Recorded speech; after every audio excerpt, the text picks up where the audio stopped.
Hello বন্ধুরা, কেমন আছো? আমি ভালো আছি। এই সন্ধ্যাবেলায় একটু গল্প করতে এলাম। কি জানি তোমাদের ভালো লাগবে কি না।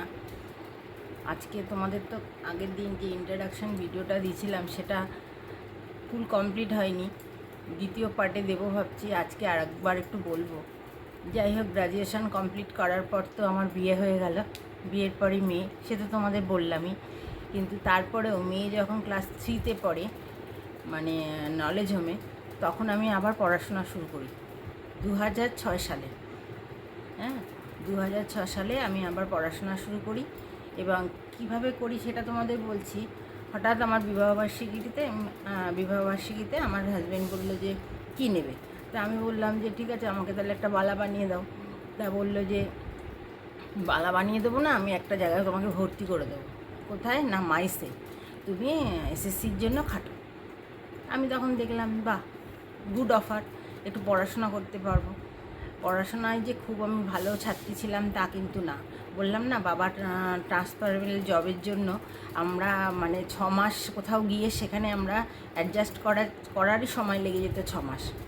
রেজাল্ট খুব একটা ভালো আমার হয়নি মাধ্যমিকের আগে। যাই হোক, উচ্চ মাধ্যমিকেও খুব একটা ভালো না। যাই হোক, মোটামুটি তখনকার দিনে 70% নম্বরও ছিল না। যাই হোক, সেটা তো আলাদা কথা। তা তখন এসএসসির কিন্তু বিএড ডিএলএড এগুলো চালু হয়নি। তা সেই জন্য আমি মাইসে ভর্তি হয়ে এসএসসি দিলাম 2-3 বার। তারপরেই বিএড ডিএলএড চালু হয়ে গেল। আর কি করব, তখন তো এসএসসি আর হলো না। কেননা বিএড করার মতো পয়সা আমার কাছে ছিল না। তখনকার দিনে প্রচুর বিএডের টাকা ছিল, প্রায় 1 লাখের কাছাকাছি। সেই টাকাটা এফোর্ড করার মতো সামর্থ্য আমার স্বামীর ছিল না। এখন সেই জন্য বাধ্য হয়ে আমি অন্যান্য নানান রকম পিএসসি, ক্লারিক্যাল, তারপরে গ্রুপ ডি, এইসব পরীক্ষাগুলো দিতে থাকি। কিন্তু এই পরীক্ষা দিতে থাকি, কিন্তু জানতাম না তো যে পরিস্থিতির যে কী অবস্থা, টাকা পয়সা ছাড়া চাকরি হয় না। এটা তো আমার জানা ছিল না। যার জন্য আমার কী আর বলবো, আমার বয়সটাও বাড়তে শুরু করে দিল এবং আমি সেই হাউস ওয়াইফই রয়ে গেলাম। সেটা আর হলো না। পরে তো এগুলো বুঝতে পারলাম।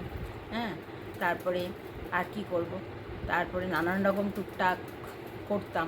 একদম কোনো দিনই ঘরে বসে থাকিনি। এখনই বসে আছি, তাও শারীরিক অসুস্থতার কারণে।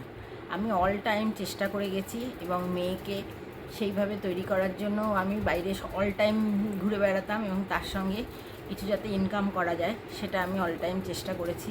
আমাদের একটা দোকান ছিল, সেই দোকানেও আমি লাস্টে কিছুদিন বসেছি, কিন্তু করোনা আমাদের সমস্ত সব শেষ করে দিয়েছে। করোনাতে আমার যতবারই দোকান আমি ওপেন করার চেষ্টা করেছি ততদিনই মানে সেই সময় থেকেই আমার দোকান লসে রান করা শুরু করলো। তারপরে লাস্টে কী আর করব, বিক্রি করে দিলাম। দেওয়ার পরে এখন আমি হাউস ওয়াইফ।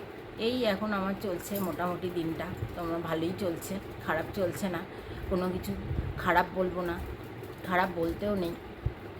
শ্রীকৃষ্ণের কৃপায় সবাই, ভগবান যেভাবে রাখবে তাকে সেভাবেই থাকতে হবে। তুমি যতই ভালো, খুব ভালো চিন্তাভাবনা করো না কেন, তোমার কর্মের উপর ডিপেন্ড করেই তোমাকে চলতে হবে এবং সেটাই তোমার ভবিতব্য। এটাই মানতেই হবে। আর কি বলবো বন্ধুরা, হ্যাঁ, আমার হাজব্যান্ড কিন্তু আমাকে প্রচুর এফোর্ট করে দিয়েছে। যে কোনো পড়াশোনার ব্যাপারে বলো, আমাকে গান শেখানোরও চেষ্টা করেছে। মেয়ে গান শিখতে যেত, তার সঙ্গে বলতো যে তুমিও ওখানে শেখো। আমি শিখেও ছিলাম, কিন্তু আমার তো ছোটোবেলা থেকেই একটা গলার একটা প্রবলেম রয়েছে, টনসিলের। ছোটোবেলা থেকেই আমার অর্ধেক দিন গলার আওয়াজ বেরোতো না। এমনকি বিয়ের দিনকেও, বিয়ের 1 সপ্তাহ আগে থেকে আমার গলার ভয়েসই চলে গেছিলো। এবং 1 মাস, বিয়ের পরেও 1 মাস সেটা আমার মানে কন্টিনিউ ছিল।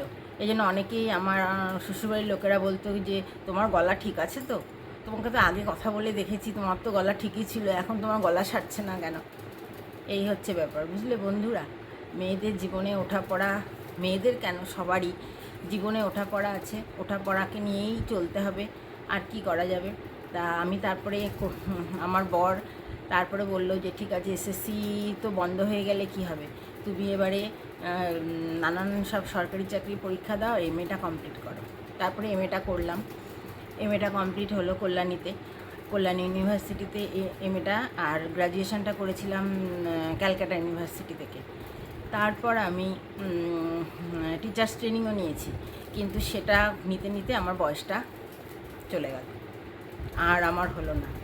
আসলে কি বলো তো, ভগবান চাইনি আমি চাকরি করি, কী আর করা যাবে বলো। এখন আমি বুঝতে পারছি সেই মুহূর্তে আমরা এত এফোর্ট দেওয়ার পরেও চাকরিটা পেলাম না কেন, ওয়াই। এখন কিন্তু ডট ডট ডট ডট বুঝে নাও এবারে। ঠিক আছে বন্ধুরা, ভালো থেকো, আবার কালকে আসবে গল্প করতে কিন্তু। হ্যাঁ, তোমরা কিন্তু কমেন্ট করে জানাবে, খারাপ লাগলে একদম ডাইরেক্ট বলে দেবে খারাপ, কোনো অসুবিধা নেই তাতে, আর বলবে না।